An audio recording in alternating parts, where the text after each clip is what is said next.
निश्चयाचा महामेरू सकळ जनाची आधारू अखंड स्थितीचा निर्धारू श्रीमंत योगी परोपकाराची या राशी उदंड घडती जयासी तयाचे गुण महत्वासी तुलना कैसी तुलना कैसी तुलना कैसी यशवंत कीर्तिवंत सामर्थ्यवंत वर्धवंत पुण्यवंत नीतिवंत जाणता राजा आचारशील विचारशील दानशील धर्मशील सर्वज्ञपणे सुशील सकळा ठाई भेदभाव नाही सकळा ठाई. शिवाजी महाराज ज्या वेळेला आग्र्याला गेले ना ते तिथे कैदेमध्ये पडले याच्या बातम्या आल्या. त्यावेळेला बातमी म्हणजे माणसाबरोबर यायची. ती बातमी ज्या वेळेला महाराष्ट्रात आली सगळीकडेच गेली त्यावेळेला ती बातमी गोव्याला गेली. तर गोव्याचा त्यावेळेचा पोर्तुगीज गव्हर्नर जनरल जो होता त्याचं नाव होतं विसिंकी कोंतुलाल्वा.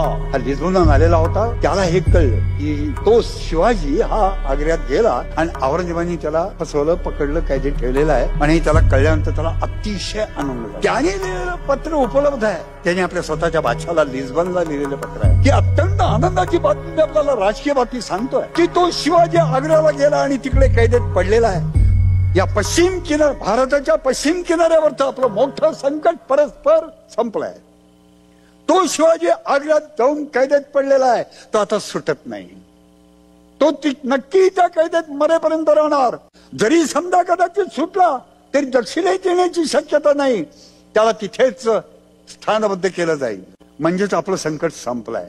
आता आपल्याला दक्षिणेमध्ये म्हणजे महाराष्ट्राच्या पश्चिम किनाऱ्यावरती आपला राज्य विस्तार करायला आपल्याला पूर्ण वाव आहे. त्या काळात लिस्बन काय किंवा युरोपमधल्या भागात हे पत्र भारतात पोहोचायचं म्हणजे 6 महिने लागत असत. हे पत्र लिहिलं ते पत्र सामान्यतः महाराज कैदेत पडले तारीख 25 मे 1666 आणि त्यानंतर बहुधा 3 आठवड्यामध्ये केव्हा तरी पत्र लिहिलेलं आहे आणि ते पत्र पोहोचायला आता 6 महिने लागायचे. त्याच्या आधी शिवाय महाराज सुटले तारीख 17 ऑगस्ट 1666 या दिवशी ते सुटले आणि ते सुटल्यानंतर महाराष्ट्रात जेव्हा येऊन पोहोचले तेव्हा त्याची बातमी सगळीकडे पसरली आणि ती त्या विसेंटीला कळली. तर कळल्यानंतर त्यांनी बादशाला दुसरं पत्र लिहिलंय. त्या पत्रात त्यांनी असं लिहिलंय की मागचं मी पत्र पाठवलं ते अजून आपल्यापर्यंत पोहोचायचंय पण त्या पत्रात मी असं लिहिलेलं आहे की हा शिवाजी सुटणं शक्य नाही तो आता संपला पण तो सुटलाय.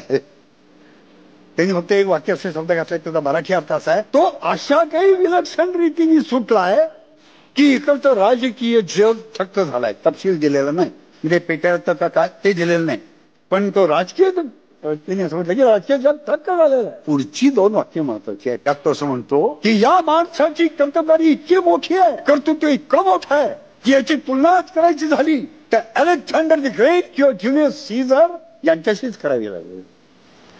हे शिवाजी महाराजांचं वेगळेपण मोठेपण हे असं लक्षात घेतलं ना की मग लक्षात येतं की शिवाजी महाराज की जय का.